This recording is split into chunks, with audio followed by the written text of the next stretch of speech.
Hi students मु बुद्धदेव आपण मानक स्वागत करुच्ची मो चैनल मास लाइफस्टाइल। आज आम देखा सप्तम श्रेणी एनुआल एग्जाम बा वार्षिक परीक्षा बा द्वितीय चूड़ांत मूल्यांकन देखा। जो वार्षिक परीक्षा तुम 11 तारिख में रही 11 मार्च में रही साइंस परीक्षा बा विज्ञान परीक्षा। से विज्ञान जो रियल क्वेश्चन टी आम देखा मॉडल सेट टी देखा।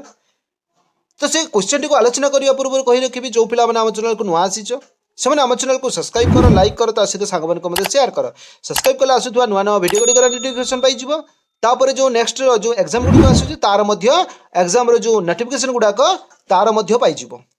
देख आम रही क्वेश्चन कौन देखा आमर समय रही 1 घंटा 30 मिनट 1.5 घंटा रही पूर्णमार रही 50 मार्क रही। तो प्रश्न रही कौन प्रत्येक प्रश्न तले खाली दि जगार उत्तर लेख प्रति प्रश्न पर उद्दिष्ट नंबर डाहाण पाखे दि देख आम 1 नंबर रही 5टी प्रश्न 5 मार्क रही। तो रही देख 4टी संभाव्य मध्य ठीक उत्तर बाछि लेख। तो करे रही क्योंटी विद्युत सामग्री निरापत्ता अंशक स्विच फ्यूज परिबाही एवं रेजिस्टर दिखाई आमर फ्यूज ही उत्तर आसो तेणु फ्यूज लिखा। खरे दिखाई झड़ बात्या क्योंटी मुख्यतः दायी पवनर दिग पवनर बेग वायुचाप और उच्चताप तेणु आमर वायुचाप ही सबुठारु आमर जहाँकि मुख्यतः दायी अटे। घरे दिखाई निम्नोक्त मध्य क्योंटी सर्वोत्कृष्ट प्रतिफलक स्टेनलेस स्टील थाली झरकार लगी काच चिकण मार्बल चट्टाण समतल दर्पण ही आमर जहाँकि उत्कृष्ट प्रतिफलक। तब देख आम घरे दिखाई भारत में वर्तमान जंगल भूमि ह्रास हो केते शतांश अच्छी। तो जंगल भूमि आमर दिखाई 24 25 22 और 20 दिखाई तो आमर उत्तर आस 24% अच्छी। क्योंटी जैविक आवर्जना नुहे मनुष्यमल पाउंश कीटनाशक और परिवा चोपा कीटनाशक जहाँकि आमर जैविक आवर्जना नुहे कहीं आमर जहाँकि कृत्रिम गारे जहाँकि कृत्रिम आकार में वैज्ञानिक मैंने प्रस्तुत कर। 2 नंबर दिखाई शून्यस्थान पूरण कर जेकोसी 5टी गोटे फूलर पुंकेश्वर गर्भकेशर थिले ताहाकू डेस फूल कहुए उभलिंगी फूल कहुए बुझे कि नहीं। खरे कृत्रिम उपग्रह महाकाश को पठाइला बेले रॉकेटर बेग केते थाए बा डेस थाए 11.2 किलोमीटर पर सेकेंड थाए। गरे देछि विद्युत हिटर थिबा तार कुंडलीटी डेस मिश्र धातु द्वारा माने तैयारी निक्रम मिश्र धातु द्वारा तैयारी समस्त जानिथिबो। घर दिखाई जे पृथ्वी पृष्ठ रे असमान ताप संचरण हेतु डेस प्रवाह हुए कौन हुए ना संचालन प्रभाव बा प्रवाह हुए। उरे दिखाई सर्वक्षेत्र सबु क्षेत्र में वस्तु अपेक्षा सान प्रतिबिंब डेस दर्पण गठित हुए उत्तल दर्पण गठित हुए। चौरे देखिए जड़े व्यक्ति मिलित जातिसंघर सूचना अनुଯାयी 1.5 लिटर प्रतिदिन व्यवहार करा उचित माने 2.5 लिटर बा 2.5 लिटर जल प्रतिदिन व्यवहार करा उचित। बर्तमान आम देश शतकड़ा 1.5 भाग स्थल भाग जंगल रही केते प्राय 24% जंगल आमर रही। 3 नंबर दिखाई गोटे वाक्य बा शब्द रे उत्तर दियो जेकोसी 4टी बुझे कि नहीं। आमर 5टी दिखाई जेकोसी 4टी आम 6टी दिखाई जेकोसी 4टी दे पार। कलकारखाना नालू निर्गत जलर आवर्जनार उत्स किए एटा कर मुझे खरे देख सरंती प्राकृतिक संपदर 2टी उदाहरण दियो कोयला और पेट्रोलियम।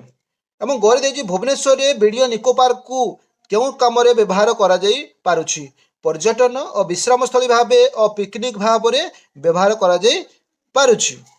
देख आम घरे दिखाई जलर अपचय किपरि कमा जाई पारिबो वर्षा जल संग्रह करने एवं नल खोला रखा ना व्यवहार पर नल को बंद करवा। तापर देखिए मुहरे जे उत्तल और अवतल दर्पण को कहीं वर्तुलाकार दर्पण कहुए एटा कर। देखिए चोरे देख वायुर चाप अच्छी बोली किपरि जानिबो एटा मु कर देछि। देख बालू बेलून मध्य बायु पशिले बेलून टी फुली जाए एथुरु जानि परिबा बा यार वायुर चाप थिबार प्रमाण मिले जे बेलून भितर वायु अच्छी बोली आमे वायुर चाप अच्छी बोली आमे जानि परिबा। 4 नंबर दिखाई स्तंभ मिलन कर दिखाई देख कौन दिखाई भ्रूणाशय खजूरी छतु एवं दिखाई मटर तर भ्रूणाशय कौन आसो रेणु आसो खजूरी कौन आसो द्विवासी एवं छतु आसो मेरुनेस्टी मटर आसो कौन स्वपरागण आसो। तब देख 5 नंबर दिखाई जेकोसी 5टी प्रश्नर उत्तर गोटे वाक्य बा 2टी वाक्य लेख एवं ताले केते 5 दूने 10 मार्क 2 मार्क लेखा रही। देख मु 5टी कर मु प्रश्न गुड़िक आगे पढ़ी दूसरी तापर सेपटे उत्तर अच्छी परागण क्या कहती यह केते प्रकार कौन कौन एवं दिखाई खरे जे रेखा ग्राफ क्या कहती उदाहरण ताहा उदाहरण दियो एवं गरे देछि फ्यूज व्यवहार समय क्यों सब सतर्कता अवलंबन करने उचित। गरे देछि घर मानक स्काईलाइट कहीं रखा जाए उहरे दिए समतल दर्पण और वर्तुल दर्पण मध्य दुईटी प्रभेद दर्शाओ। जंगल क्षय कहीं अनावृष्टिर कारण रेख और उदाहरण स्वरूप सरंती प्राकृतिक संपद क्या कहुए एगुड़ाक आम 7टी दे जेकोसी 5टी कर मुझपट कर देखनी। देख प्रथम करे रही पराग पेटी पराग रेणुर फलिका शीर्ष को स्थानांतरण प्रक्रिया को परागण कहुए। परागण दुई प्रकार स्वपरागण और परपरागण। खरे रही उत्तर देख जो ग्राफ रे तथ्य गुड़ी को बिंदु द्वारा दर्शाई सही बिंदु गुड़ी को सीधा रेखार जोड़ा जाए ताकू रेखा ग्राफ कहुए। उदाहरण स्वरूप दिन अनुसार विद्युत व्यवहार सोमवार हूँ धर 5 यूनिट, मंगलवार कले 6 यूनिट, बुधवार कले 4 यूनिट, गुरुवार कले 7 यूनिट से अनुसार आम कौन कर रेखा ग्राफ अंकन कर घर दे घर मानक स्काईलाइट रखा जाए कारण प्राकृतिक सूर्यालोक आउ कौन ना वायुर यातायात आउ गोटे हूँ शक्ति संचय आम कर देख आम उहरे जो समतल दर्पण और वर्तुल दर्पण मध्य जो दुईटी प्रभेद लिखा कही देख पृष्ठभाग हूँ कौन समतल दर्पण पृष्ठभाग समतल थाए एवं वर्तुल दर्पण पृष्ठभाग अवतल बा उत्तल थाए। से भाया प्रतिबिंबर आकार केमिति थाए ना समतल दर्पण प्रतिबिंब वस्तुर समान आकार हुए, वर्तुल दर्पण प्रतिबिंब छोट बड़ बा ओलटा होई पारे। से 6 रही कौन ना उदाहरण स्वरूप सरंती प्राकृतिक संपद गुड़िक संपद क्या कहुए। देख जो प्राकृतिक संपद व्यवहार कले शेष हो जाए और बहु दीर्घ दीर्घ समय लगे पुणी सृष्टि होगापी से सरंती प्राकृतिक संपद कहुए। उदाहरण स्वरूप कोयला पेट्रोलियम प्राकृतिक गैस एटा बहुत दिन सृष्टि होगापी लगे तेणु एगुड़िक कौन कहुए सरंती प्राकृतिक संपद। 6 नंबर दिखाई निर्देश अनुसार प्रश्न गुड़िकर उत्तर दियो माने दुईटी दबा आम 5 मार्क आम उत्तर मिल 5 लाखाए 10 मार्क मिल। कारण दर्शाओ खोला पड़िया झाड़ा परिस्रा करने महामारी कारण। खोला पड़िया झाड़ा परिस्रा कले मलमूत्र जीवाणु पानी माटी और खाद्य को दूषित करे। माछी मशा एणु यही जीवाणु को खाद्य बहन करें। याफल कलेरा डायरिया टाइफॉइड भली रोग द्रुत भाव में छाड़ी जाए और महामारी सृष्टि हुए। तापर देखो हमारे खरे रही पार्थक्य दर्शाओ स्वपरागण और परपरागण। स्वपरागण कौन जदि पराग रेणुर से फूलर फल फलिका शीर्ष बा सही उद्भिदर जेकोसी फूलर फलिका शीर्ष पड़ी परागण हुए ताकू स्वपरागण कहुए। उदाहरण स्वरूप चना मटर से परागण कौन आसो परपरागण ना पराग रेणु जदि सही जातिर अन्य एक उद्भिदर फूलरे थिबा फलिका शीर्ष प्रति पड़ी परागण करे तेबे ताहाकू परपरागण कहुए। उदाहरण स्वरूप खजुरी फूल से भाई आमर परपरागण करें। गरे रही देख जो कारण दर्शाओ नलारे रंधा तेल किंबा पोड़ा मोबिल इत्यादि पकाइबा उचित नुहे। देख नलारे रंधा तेल किंबा पोड़ा मोबिल इत्यादि पकाइबा उचित नुहे कारण यह जल को परिष्कार रखुवा अणुजीव मानक मारी दिए। तापर देख आम घरे रही एक संपूर्ण फूलर नामांकित चित्र अंकन कर। देख मु फूलटा को चित्र अंकन कर देइछि। ये हूँ आमर गर्भशीर्ष, ये हूँ आमर परागनली, तापर ये हूँ कौन आमर पाखुड़ा, यहाँ टोटाल हूँ पाखुड़ा। तापर युवा कहूँ कौन ना पराग पेटिका, यहाँ हूँ कौन गचर जो तले पत्र तो थाए वृत्ति कहुए, यहाँ कौन कहुए फूलर डेम्फ कहुए। तापर युवा कौन कहुए यहाँ जो कला कला गुड़ाक अच्छी एगुड़ा कौन ना डिम्बक और यहाँ अंशटा हूँ कौन डिम्बाशय एवं एतिक रहा आमर। बुझीगला कि नहीं? ये तुम चित्र निश्चित भाव में कर चेष्टा कले निश्चित भाव में हो पार। तापर देख उहरे देछि आम जंगल रे की जीवंत संपद मिलती एक बरणी दियो। आम जंगल रे विभिन्न प्रकार जीवंत संपद मिले।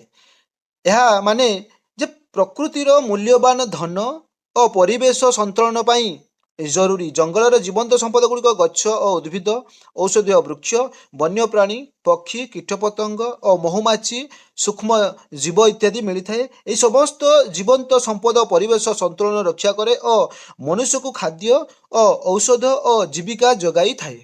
तब तक हमारे 7 नंबर दिए जे अपचयित जल कौन। अपचयित जलर निष्कासन और पुनः व्यवहार किपरि करा जाई परिबो लेख। एवं किंबार दिखाई जंगल को कहीं प्राकृतिक संपद कहवा उदाहरण सह दर्शाओ। ताला मुझे किंबाटा कर देख 5टी मु स्टेप कर देछि। जंगल आम काठ पत्र विभिन्न फल झुणा लाख औषध आदि पाई थाउ।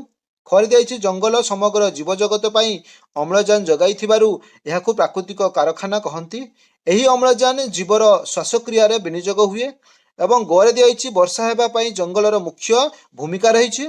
ଘରେ ରହିଛି ଜଙ୍ଗଲ ମୂର୍ତ୍ତିକା କ୍ଷୟକୁ ପ୍ରତିରୋଧ କରେ ଏବଂ ଲାଷ୍ଟ ରହିଛି କ'ଣ ଉଆଁରେ ଜଙ୍ଗଲ ଅନେକ ପଶୁପକ୍ଷୀ କୀଟପତଙ୍ଗକୁ ଆଶ୍ରୟ ଦେଇଥାଏ।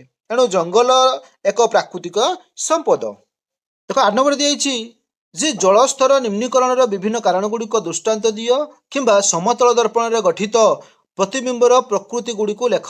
ତ ଗୋଟିଏ କଲେ ଆମର 4 ମାର୍କ ମିଳିବ। ସେ ଅନୁସାରେ ଆମର ଜଳସ୍ତର ନିମ୍ନୀକରଣ ଗୁଡ଼ିକୁ ମୁଁ ଦର୍ଶାଇ ଦେଇଛି, ସେଟାକୁ ଦେଖିନିଅ।